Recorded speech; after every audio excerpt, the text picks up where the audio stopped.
Alright there, it's your old mate Yoki here. Welcoming you back to my humble opinion, where I take a glance at the games of the monthly Humble Choice Bundle.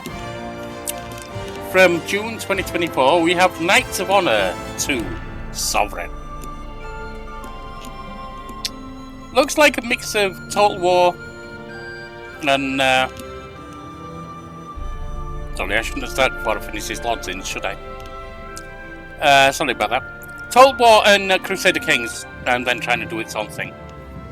Could be good, could be bad, I have no idea. It's the first time I've started it. I'd love to have your help in improving the game by contributing to the usage said you're not interested. Knights of Honor welcomes you, sire. Okay, that's a good welcoming voiceover, but do you continue with voiceover?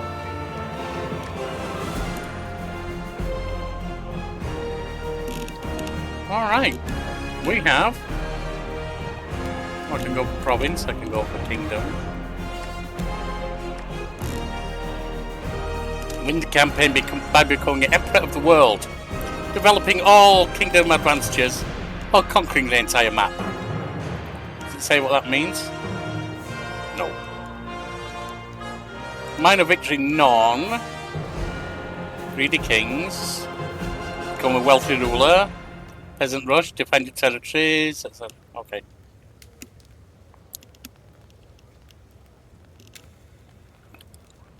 The dates we can select: 1110, 1224, or 1360. We'll go with that. Difficulty normal. Pick kingdom, province, random kingdom, or random province.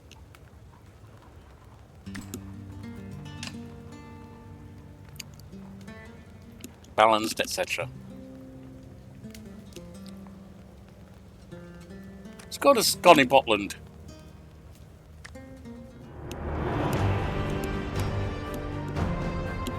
Now the big question on a game like this, or the first big question, is what's the onboarding experience like for new players? Welcome, sire. Greetings and welcome to the medieval world of Knights of Honor. As your humble squire, it is my duty to inform you about the many aspects of the ruling over a kingdom. Before you is the ambitious task of taking reign over the Kingdom of Scotland, along with all of its bountiful provinces and loyal subjects. The following letters will hopefully draw light on how to best manage your territories, operate your royal court, partake in diplomacy, and expand your kingdom to greatness. Learning to play. There is much more depth and features in KOH2S than you see on the surface. When you play an explorer, I mean, that's what I said, isn't it? Great welcoming voiceover, but why am I having to read all this myself? Many unique opportunities, events, blah blah blah. For more detail, you can visit Royal Library. I don't care. I don't want to read all this. Why is it that developers have still not learned that wall of text is a shit way to do a tutorial? Important areas of the screen and keyword in text will also be highlighted if you hold Alt for a short time. But okay, whatever. Several ways to state your supremacy over all of the kingdoms and they obtain victory. Claiming the title of Emperor of the World is one way, and for that you'd need to gain favour of all great powers. Okay, so diplomacy. Developing all kingdom advantages is another valid approach, which relies on sustaining rich provinces that produce an abundance of goods. But you may also wish to walk down a more aggressive path and conquer all kingdoms on the map. In the end, how you rule your kingdom is up to you. This is the Royal Court, a place that is central to any kingdom, housing the king and his most treasured knights. Knights of varying classes can be hired. Okay. The king has his own designated spot on the Royal Court as the ruler of your kingdom. He is often more adept in many areas compared to the rest of your knights, which has most definitely not always been the case historically. Your kingdom's main resources are listed here, namely gold, books, religion, commerce, food, and levies. These are mainly produced by your provinces, but also affected by knight skills, traditions, opinions, and so on. The opinions of the most important social classes of your kingdom are shown here. Various decisions you make can affect the opinion of each, yeah, whatever. Crown authority is a valuable representation of the kingdom's hold over its people. It can change depending on various events and affect your kingdom's tax income.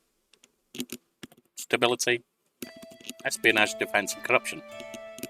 Gold can also be spent to increase crown authority by clicking on OK. Your kingdom's royal family houses a king, his queen, their children, and all of their important relatives. Visiting the royal family from time to time is an important step of ruling one's kingdom. This is where you can appoint successors to the throne, adopt various beneficial traditions. Wars and pacts. Your kingdom may participate in many wars and pacts, all of which can be inspected in detail here. Keep in mind that waging many wars can exhaust your population and lead to stability issues. Province overview.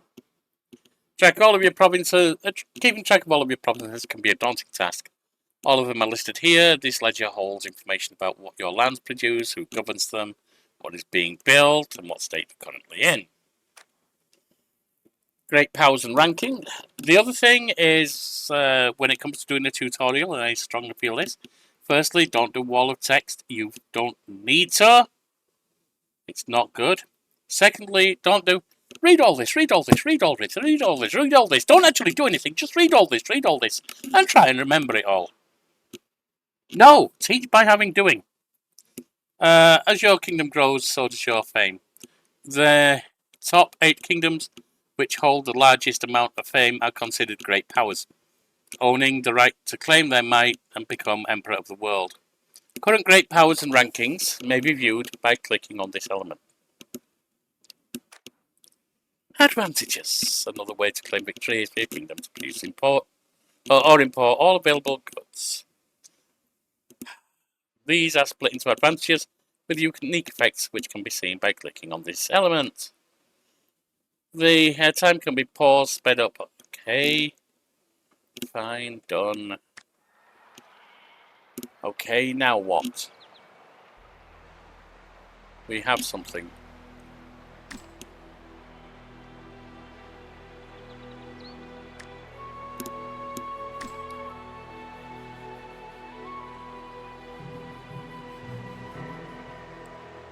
We have campaigns starting down here. I don't like the colour scheme here. Also, is there a way to improve the text size?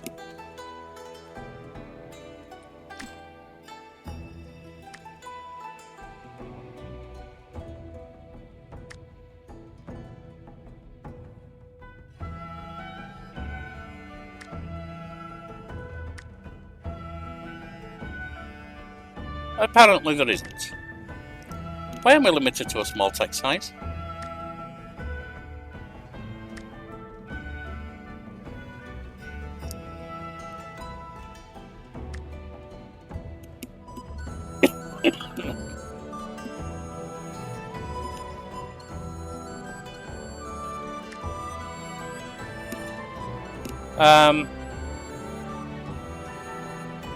A lot of the complaints I'm making, they may seem minor, and that's fine.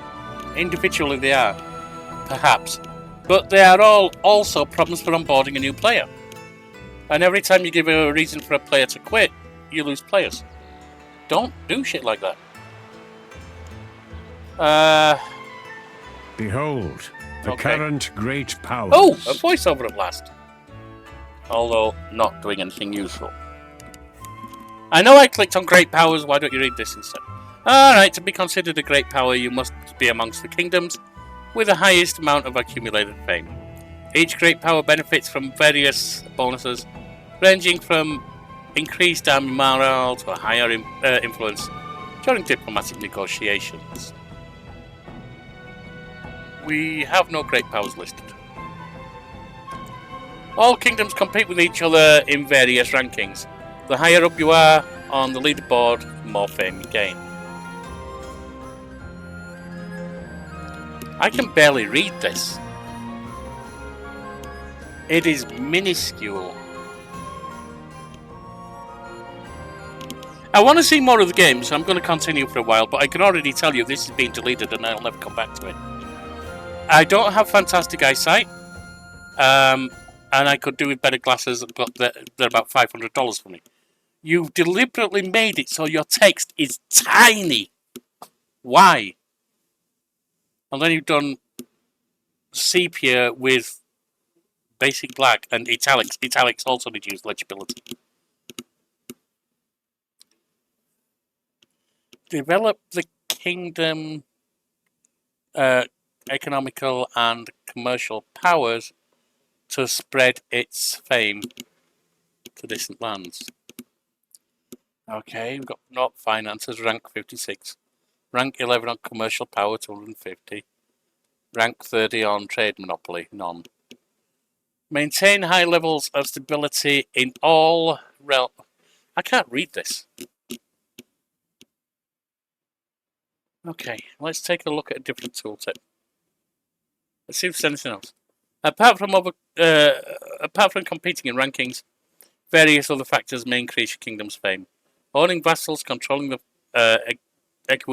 ecumenical patriarch, being a caliphate, or having traditions that grant you additional fame are a few examples. Once you accumulate enough fame and establish yourself as a great power, you may attempt to claim victory by initiating votes for becoming the emperor of the world. But beware! Being chosen is not easy, as the rest of the great powers may deny your claim for various reasons. Yeah, I'd imagine they would, since that basically means they'll lose.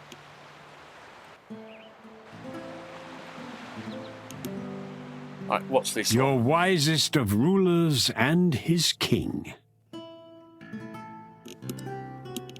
royal family of a kingdom represents its king, queen, children, and important relatives. Maintaining a healthy royal family is an important step in the development of your kingdom. I somehow don't think Scotland had a King Alexander II. Maybe I'm wrong. Okay, so it's not historically accurate. I mean, none of them are truly historically accurate, but it looks like no actual effort has been made to be that way. This is where your king resides. Before I speak out, though, let me just double check, just to make sure. I'm pretty sure I'm right, but King Alexander. Oh, there was an Alexander II of Scotland. Actually, 1214. That's about this time. Not Alexander, apparently, but Alexander. So it's a typo. Okay. Okay, I'll give them that.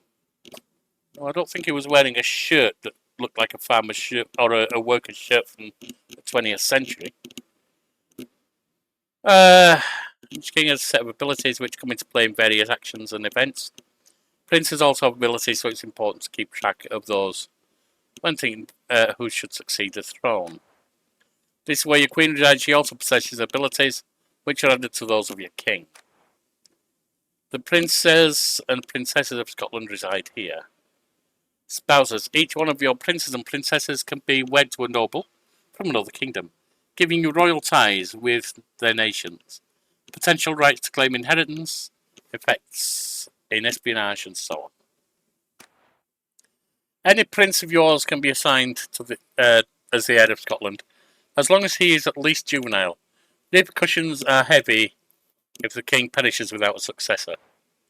Nobles, so you can only do it with princes, not princesses. There have been queens in many nations, if not most.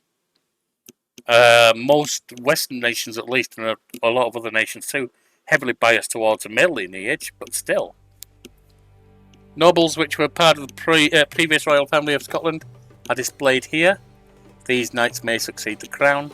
If there are no eligible princes, each important relative also grants various bonuses to the kingdom. When each knight learns a skill to its fullest, it can be added as a tradition. This is an important part of development of your kingdom, as each tradition brings many benefits. Alright. So we've got warfare, 4 out of 5. We've got economy, 2 out of 5, so that's crap. That's really crap, is diplomacy. 5 out of 5 for religion, and 3 out of 5. Do you always have it so it's 1, 2, 3, 4, 5 or something? I'm not sure. So warfare. Boost the morale of all enemies and garrison troops. Abilities of a king and queen affect their government, their kingdom's government, regardless of what their professions are. Besides the kingdom-wide effects, abilities do not affect the king's personal performance. Princes and princesses' abilities do not have any effect on they become kings and queens. The ability mainly boosts trade income and reduces the cost for buildings and upgrades. Yeah. Diplomacy. This ability increases the kingdom's diplomatic influence and chance of success of few grand-scale actions. Abilities of a king and queen affect their kingdom's government, essentially. Yeah, we know that. Ability mainly increases kingdom's cultural power and chance of success of some religious actions. And this ability mainly increases espionage, defense, and chance to reveal enemy spies. And you've got that is religion is 3 out of 5 and espionage 3 out of 5. So would that mean I've got 8 out of 5 on there? Queen Joan is feeling somewhat out of place as she sits next to a handful of Scottish noblemen at a royal banquet.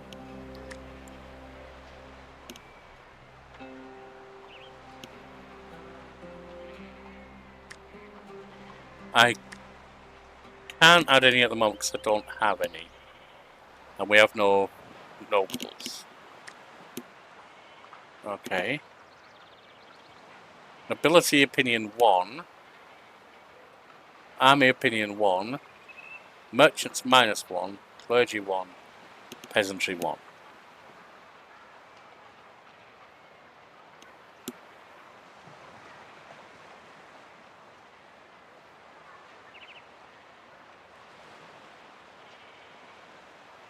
Provinces, we've got Edinburgh, Aberdeen and Inverness. Total settlement count 5, 4 and 6. Castles 1 in Edinburgh. Villages 1, 1 and 2. Religious settlement, okay. Trade 10 in Edinburgh, nothing elsewhere. Book generation, I guess that's for science or something. Piety income, okay. Food production.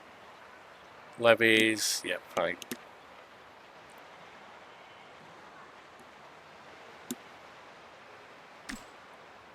Royal Library, welcome to the Knights of Honor Sovereign. Oh, this is, okay, I don't need to worry about this then. That's essentially a Civilopedia type thing. The kingdom advantages, sire. Having access to various goods grants you progress in separate advantages.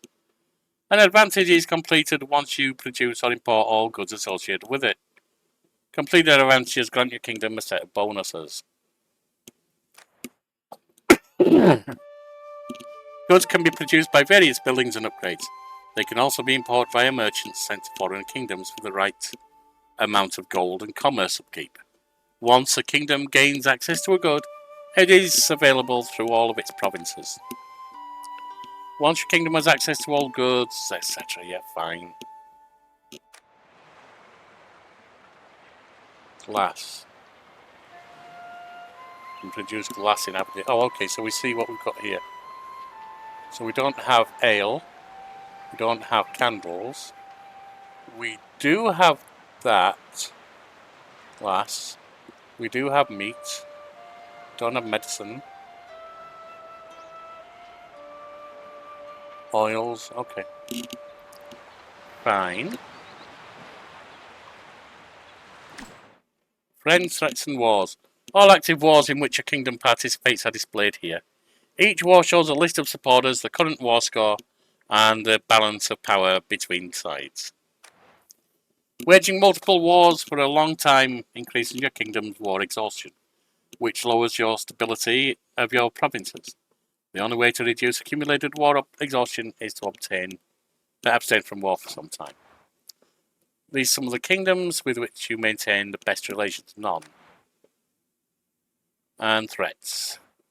And pacts. And pacts against us. So basically, we don't have anything right now.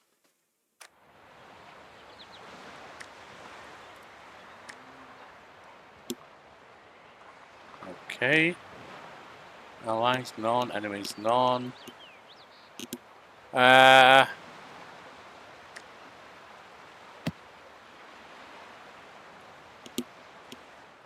don't know. The what I'm meant world to- at your fingertips. Yeah, and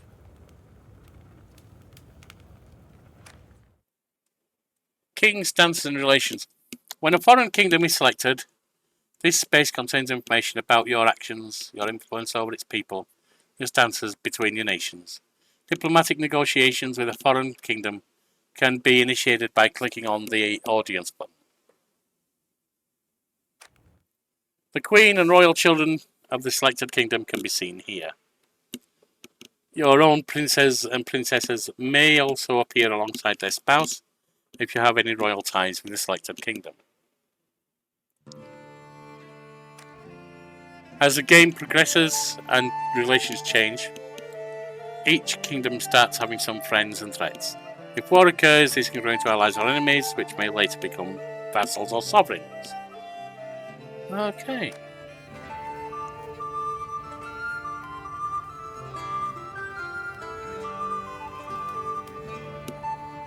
Let's have an audience and see what they want to say.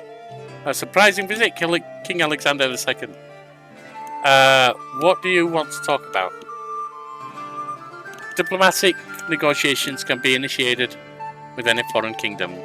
While in audience, you may form new stances, declare war, or attempt to sign for peace. I think you need to for peace, but okay. These are the interactions you may perform while in an audience. Clicking on some elements expands them to show additional offers. Your current stances are shown there.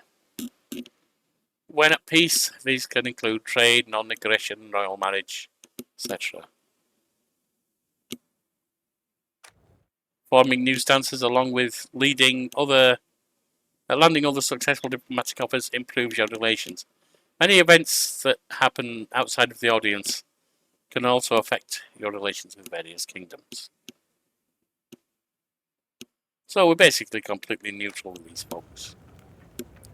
No trade, no royal marriage.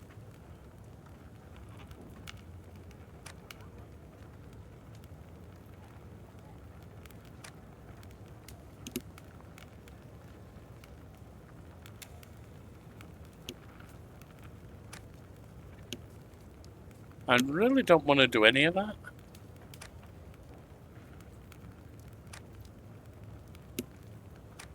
So I guess I'd need to send a merchant down to actually...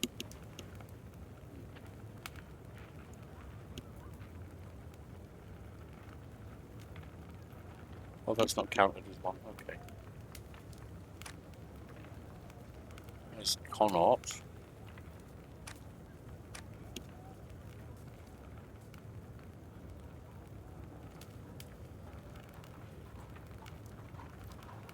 France and Toulouse are their allies, or at least friends.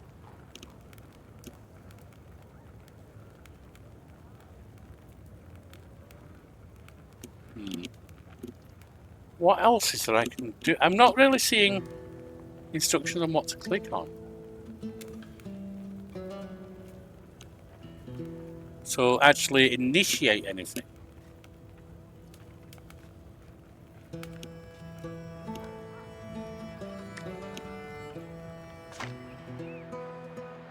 Best terms shall be negotiated. Knights are noble characters who can perform various actions for their kingdom depending on their role. A knight can be martial, merchant, etc. A knight's level is determined by what skills he possesses. These are the current occupations of a knight. Statuses may have an upkeep and can be okay. Each knight can perform a set of actions depending on their class. They usually have a cost, can have multiple outcomes, and may take some time to be performed. Some actions are indefinite, putting knights in active states, which can be interrupted as you whatever. Yeah, I think.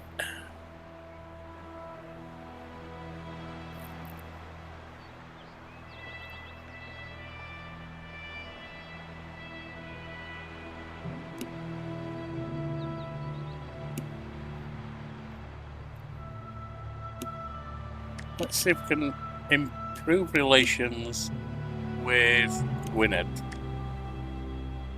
I'm on my way. So he's going off to do that, is he? Do we know where he is? The noblemen here lack my class. Diplomat arrived in Gwynedd. King Alexander II is now in Gwynedd. Their reception was a bit reserved, but still there were no real troubles, and some important discussions took place already.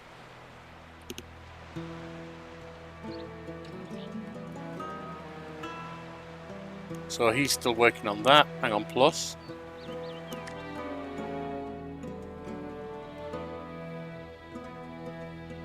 Okay.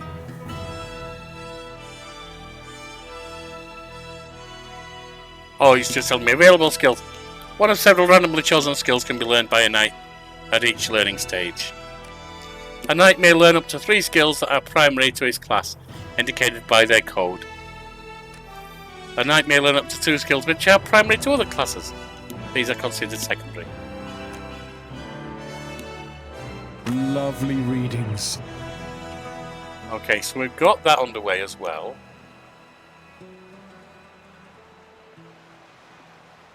We don't have any other knights.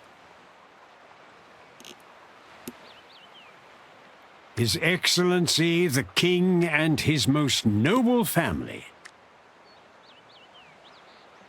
Okay.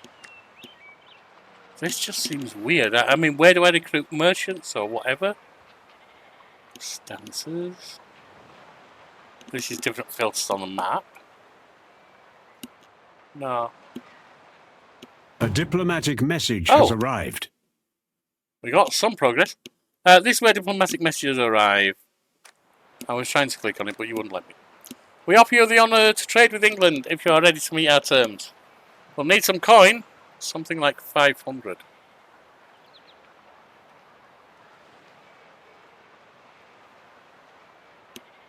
I think we will do that.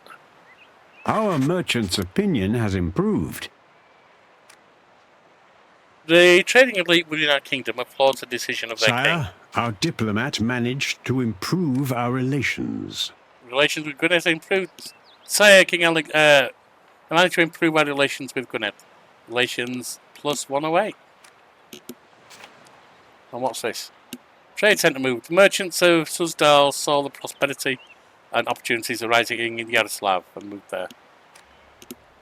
Yeah, it's nothing to do with us though, is it?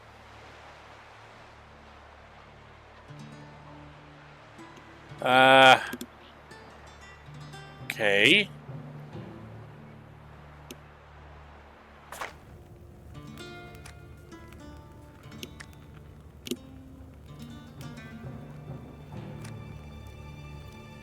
What about a trade agreement? Merchants in our kingdom applaud our actions, sire. Well, I'll be honest with you, King Alexander II. The aristocrats here are so influenced by the Great Scotland that they will never forgive me if I refuse your proposal. Okay, so that's good. And Gwynedd, can we do the same with you?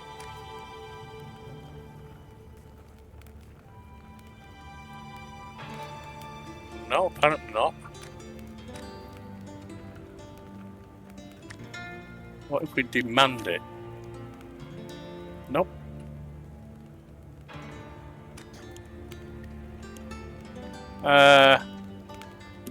Well, no way across the sea here. Offer. Trade agreement. We've pleased our merchants, sire. Scotland is so prosperous, so advanced that what I hear all day and on, now you offer me trade. Well, I'll be damned if I refuse. Okay. Trading elite within our kingdom applauds. Okay. What about France? La Belle France. Oh, hang on. What's this? Foreign merchants have arrived. With our blessing, merchants from Norway have now set up their shops in our kingdom and are already exploring the trade prospects of our kingdoms. Offer. We have improved our relations with a Great foreign Scotland seems kingdom. small, but Our important, merchant's aren't opinion has improved. We have received a diplomatic message. Relations with Gwynedd improved. Plus 112. Merchant's opinion increased. Let's try Brittany as well. I guess we can do it with everyone. Merchants in our kingdom applaud our actions, sire. Germany.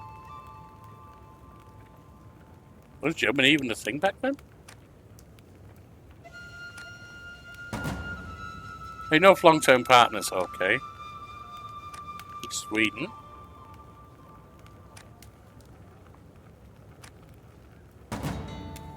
Maybe after a few years, Scotland improves its stance. Okay. Foreign merchants have arrived. With our blessing, merchants from Brittany have now set up shops. Coolio. Do we have to... Actually...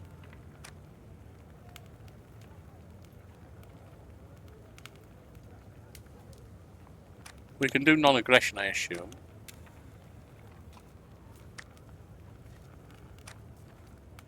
Oh, we can do trade agreement there? We've pleased our merchants, sire.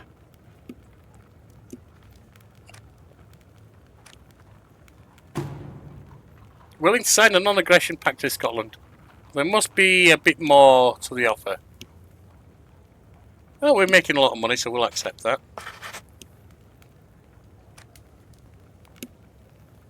Sire, we've received a letter from the Pope. Trade centre moved. The from Queen Alexandria. has given birth to a healthy prince. Oh, good. Infidels beware. A new crusade is crusade. coming. A diplomatic message has arrived. Let's slow things down. Right down. Foreign merchants, we've accepted the merchants from Gwynedd. Made sure there'll be no obstacles to trade with them. Funding for crusade demanded. 500. Yeah, we'll do that. The clergy applauds our recent actions. The birth of a healthy royal prince has blessed our kingdom. It bears the name of Catail. He is our eldest prince, and one day he will wear the crown of Scotland. Alright, so it's not always 1, 2, 3, 4, 5 like our current king. Sometimes it seems it's quite different. Like 5-0, 4-0, 5.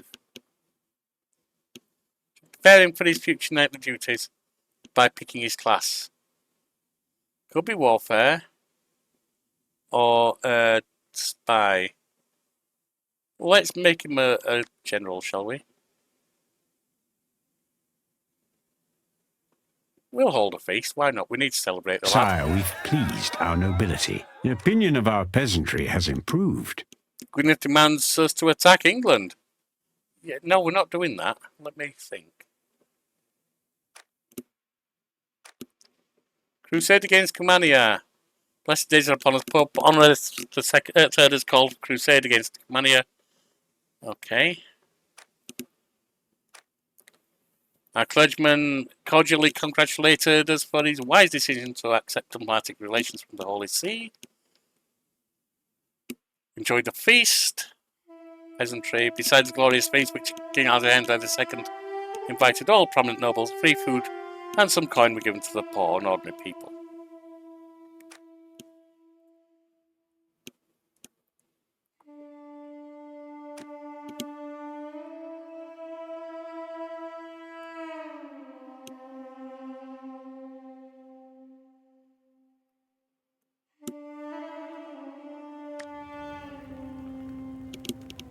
How long have I been recording now? I'm gonna stop.